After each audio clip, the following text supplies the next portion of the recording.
It should not be just a document, it should be a living document.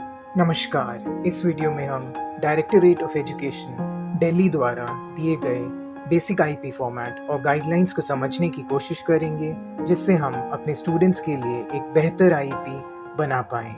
N individualised education plan और programme school में पढ़ रहे एक बच्चे के कस्टमाइज्ड और इंडिविजुअलाइज्ड अर्थात अनुकूलित या व्यक्तिगत लर्निंग एक्सपीरियंस का ब्लूप्रिंट होता है।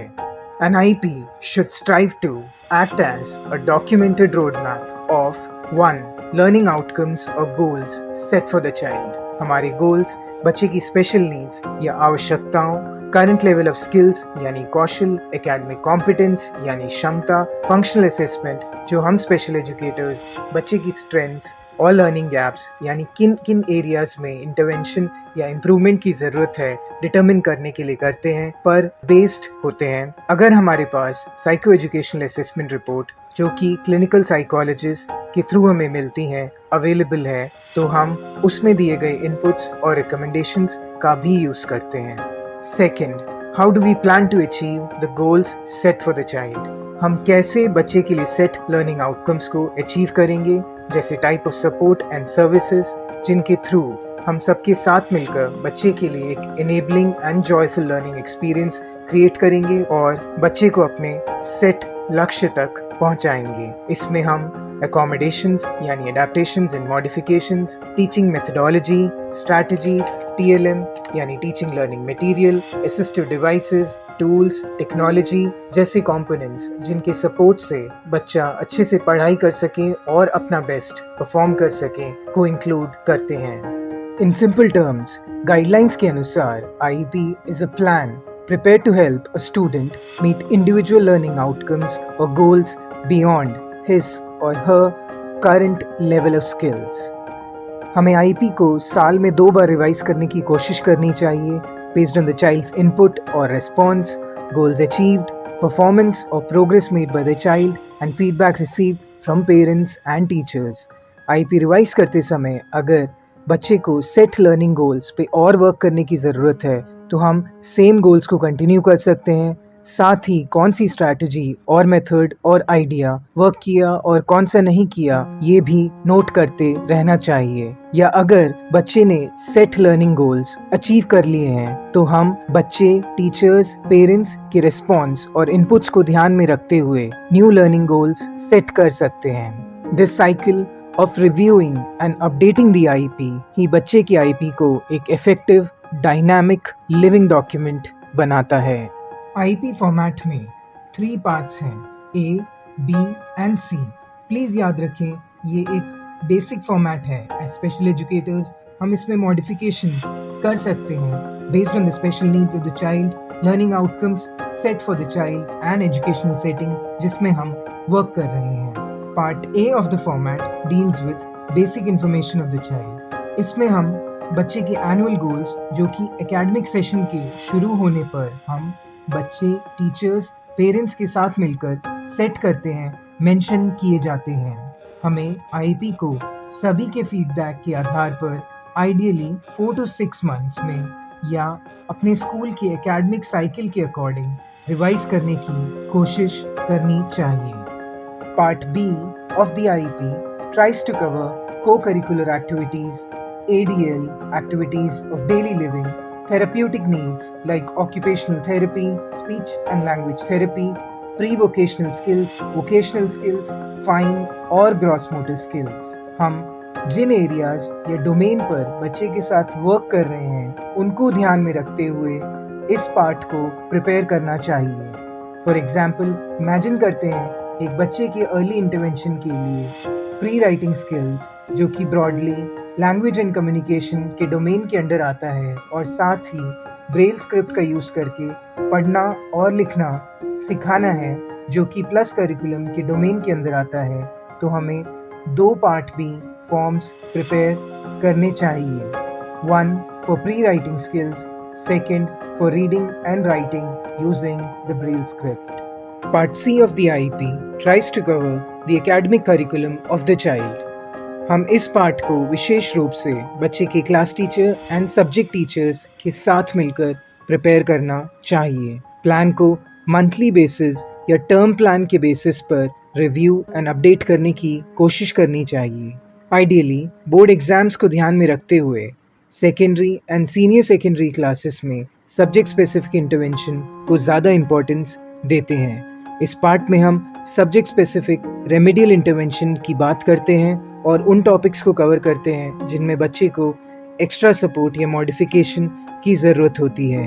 हमें सब्जेक्ट एंड क्लास टीचर्स को एडिशनल सपोर्ट देने की भी कोशिश करनी चाहिए in the form of need based और स्पेशलाइज्ड TLM, अडेप्टेड कंटेंट जैसे audio recordings, anchor charts, concept maps या इन्फोग्राफिक्स, टीचिंग स्ट्रैटेजीज जिनका यूज़ करके बच्चे की रेगुलर क्लासरूम में एंगेजमेंट एंड पार्टिसिपेशन को बढ़ाया जा सके। Points to remember while preparing the IEP। Goal select करते समय हमें larger objective of education that is overall development of the child plus बच्चे की strengths, areas of interest and areas that need improvement को इम्पोर्टेंस देना चाहिए। हमें बच्चे की नीड के आधार पर प्लस करिकुलम के कंपोनेंट्स जैसे Braille, assisted devices and tools, sign language, O&M, orientation and mobility and functional curriculum के कंपोनेंट्स जैसे functional mathematics, social skills, vocational skills को भी IEP गोल्स में इंक्लूड करने की कोशिश करनी चाहिए। Subject specific academic goals prepare करते समय core grade level learning outcomes को ध्यान में रखना चाहिए। थैंक्स टू NCERT आप उनके द्वारा पब्लिश की गई बुक्स की हेल्प से appropriate and relevant subject specific goals frame कर सकते हैं।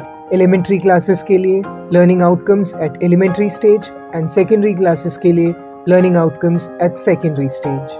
हाई को करिकुलर और ADL नीड्स वाले बच्चे के लिए हम IEP के पार्ट B पर ज़्यादा फोकस करते हैं एंड हाई एजुकेशनल कैपेबिलिटीज़ वाले बच्चे के लिए हम part C of the IEP पर ज़्यादा फोकस करते हैं। इसे हम ऐसे भी समझ सकते हैं, अगर बच्चे की फाउंडेशन वीक है, हमारा फोकस बच्चे की basic living skills and functional competencies या क्षमता को डेवलप करने पर होना चाहिए, यानी part B of the IEP। अगर बच्चे का फाउंडेशन अच्छा है, हमारा फोकस ग्रेड लेवल कॉम्पिटेंसी या क्षमता को डेवलप और स्ट्रॉन्ग करने पर होना चाहिए, यानी part C of the IEP। अगर बच्चे का फाउंडेशन बहुत अच्छा है पर इंटरपर्सनल स्किल्स में वर्क की ज़रूरत है, हमारा फोकस बच्चे को अपनी नॉलेज को इनरिच करने के लिए अपॉर्चुनिटीज और एक्सटेंशंस प्लस बच्चे की इंटरपर्सनल या सोशल स्किल्स को डेवलप करने पर भी होना चाहिए, यानी दोनों part B and part C of the IEP। Finding a balance between the goals जो हमने बच्चे के लिए सेट किए हैं, हम स्पेशल एजुकेटर्स के लिए एक चैलेंज है जो हमें धीरे धीरे हैंडल करना समझ आता है।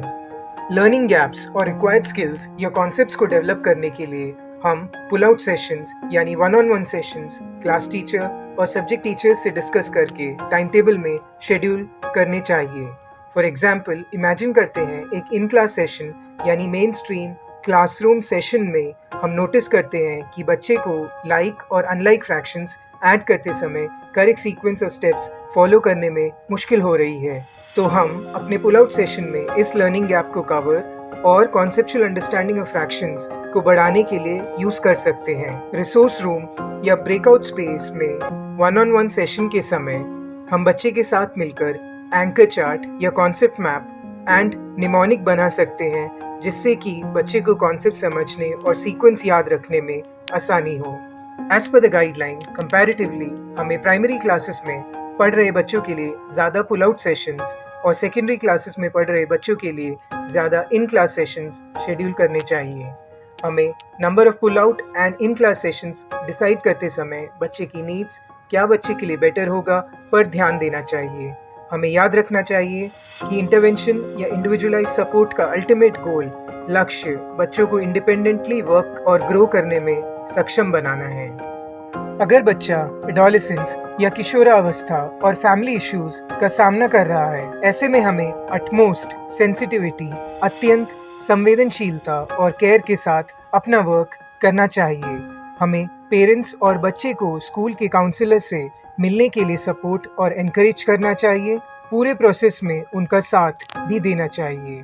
बच्चे के ओवरऑल डेवलपमेंट और इंटरेस्ट को ध्यान में रखते हुए हमें बच्चे को रिक्रिएशनल, को करिकुलर एक्टिविटीज एंड स्पोर्ट्स में एक्टिवली पार्टिसिपेट करने के लिए सपोर्ट और एनकरेज करने का संघर्ष करना चाहिए। Secondary and senior secondary classes के लिए हमें बच्चों और टीचर्स दोनों को ही teaching learning strategies, TLM, notes, audio recordings, videos के फॉर्म में सपोर्ट करने की कोशिश भी करनी चाहिए।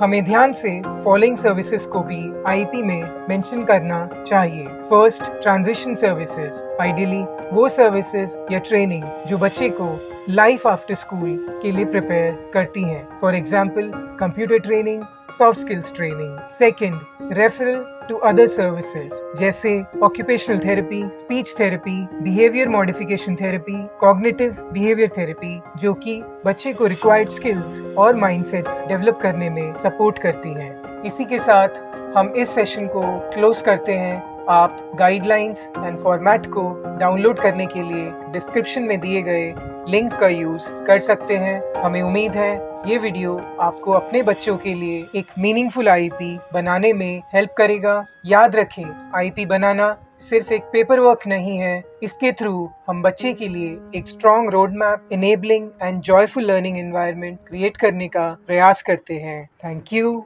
मे द लाइट लीड यू।